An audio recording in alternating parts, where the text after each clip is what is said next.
Я уже говорил в предыдущих главах о том, как использовать инструменты моделирования и скульптуры в ваших интересах при создании геометрии и манипулировании ею. Теперь пришло время направлять саму топологию так, как мы хотим. Обычно то, что мы видим в сетке, это связанные вместе квадратики, которые всегда должны четко указывать направление, чтобы они были соединены, а затем образуют петлю. Непрерывную цепочку граней и ребер, которые можно выбрать, удерживая их. Одна из частей настройки топологии состоит в том, чтобы остановить цикл на его пути и уничтожить его там, где он больше не нужен. Иногда мы не хотим, чтобы наши циклы длились вечно. Но четырехугольник с его четырьмя точками всегда будет направлять его дальше, вставка грани с меньшим или большим количеством четырех точек остановит цикл, так как направление оттуда не ясно. Ты можешь, например, скрыть часть сетки, выбрать крайнюю петлю, от которой ты хочешь избавиться, и вставить ее в другую.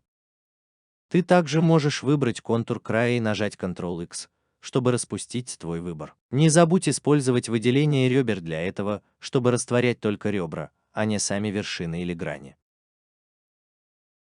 Получившиеся грани называются попытками для треугольников и пистолетов. Треугольники, конечно, состоят из трех стихов или трех углов. Но когда оружие — это по сути собирательное название пятиугольников, шестиугольников, восьмиугольников и так далее. N просто означает любое число больше 4. Все эти лицевые петли вокруг них показывают, что они не будут проходить мимо этих лиц.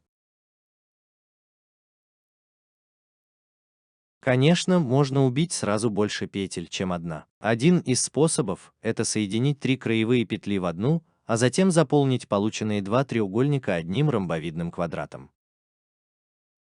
Есть много способов выбора слияния и растворения петель, чтобы добраться до алмаза, но я просто сделаю это снова, скрыв грани, чтобы заблокировать выбор петли. Это хороший способ уменьшить количество краевых петель в определенных областях. Это также можно сделать два раза рядом друг с другом, чтобы создать дугу. Итак, теперь мы эффективно пропустили 6 кромочных петель сверху и превратили их в 2 кромочные петли внизу.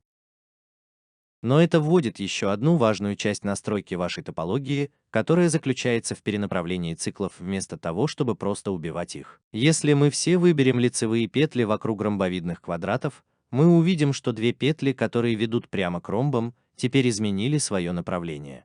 Это происходит из-за того, что грани имеют число больше или меньше, чем 4 соединенных ребра, которые называются полюсами.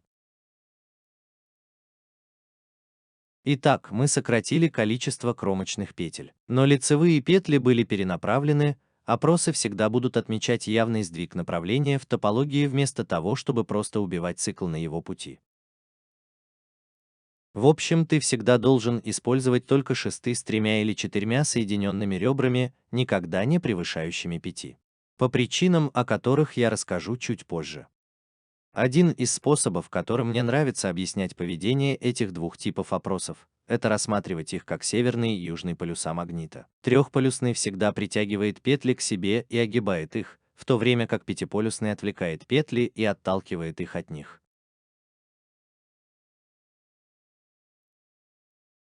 Наличие этих двух типов рядом друг с другом также по существу сводит на нет изменение направления вокруг них. Например, ты можешь вставить, выдавить или скосить квадратную заплату, и это создаст круговую петлю, которая существует только из-за двух типов полюсов рядом друг с другом. Итак, эти 45 полюсов на внешних краях перенаправляют петли в сторону от них и создают угол 45 градусов внутрь, в то время как 43 полюса в центре перенаправляют петли дальше к себе.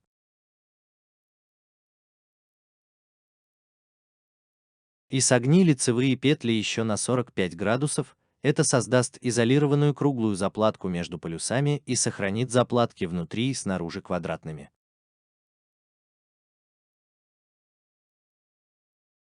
Так, например, если вы хотите создать квадратный патч внутри круглого патча, вы должны вставить 3 опроса. Но при создании квадратных участков за пределами кругового цикла вы бы вставили 5 опросов.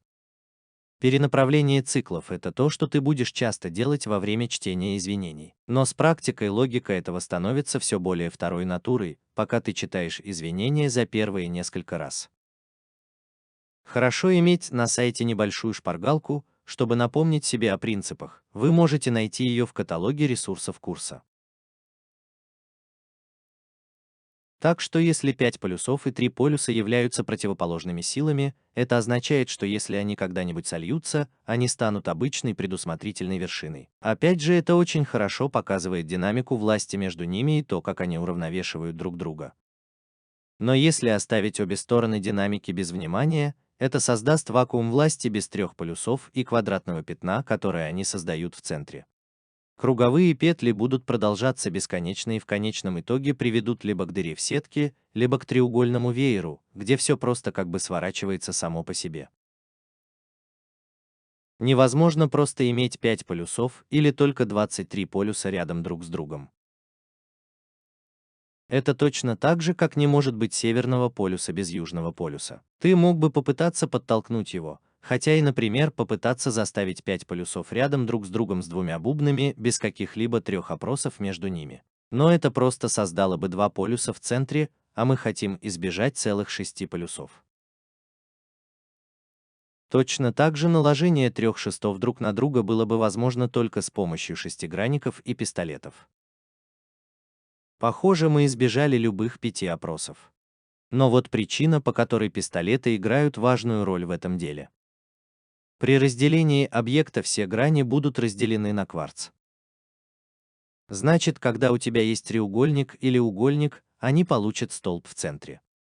Когда они разделены, количество участков, которые имеет грань, равно количеству ребер, которые прикреплены к полюсу.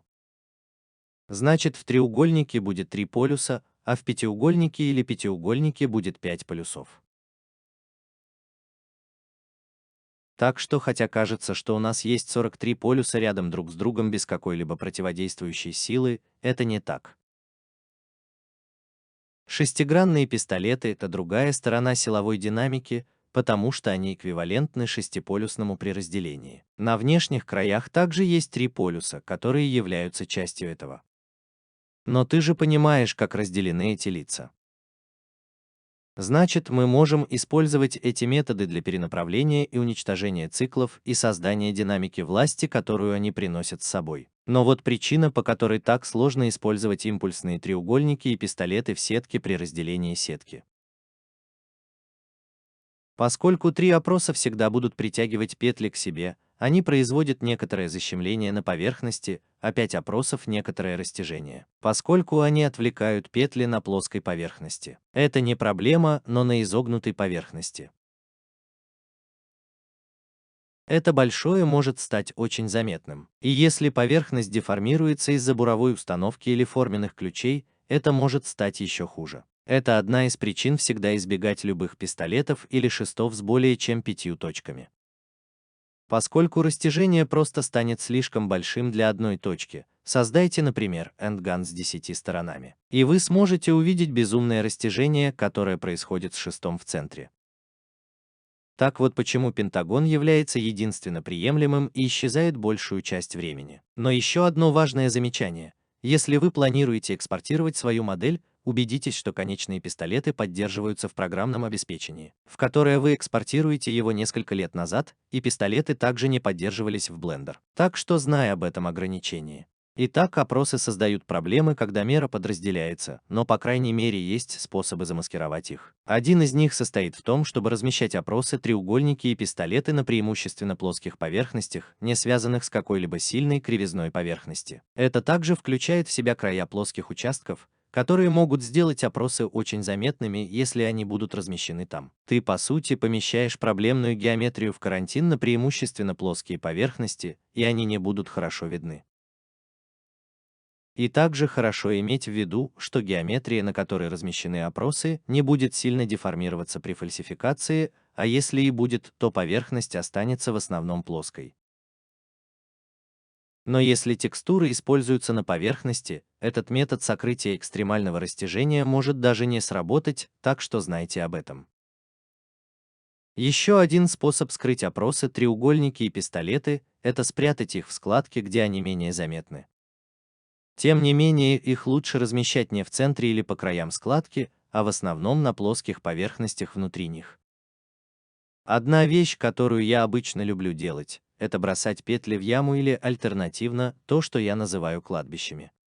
Целое — это открытая часть сетки, в которую можно вводить петли вместо того, чтобы убивать их треугольником полюса или исчезать.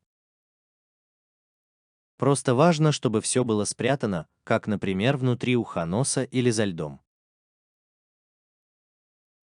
Кладбище — это особенно грязная часть поверхности, где петли убивают, не пытаясь сделать поверхность суперчистой или гладкой, потому что эти участки в конечном итоге получаются очень неровными. Отсюда и название, я поместил их, например, в верхнюю часть макушки головы, где они скрыты под волосами. Так что в целом это несколько способов направлять и корректировать топологию так, как мы хотим.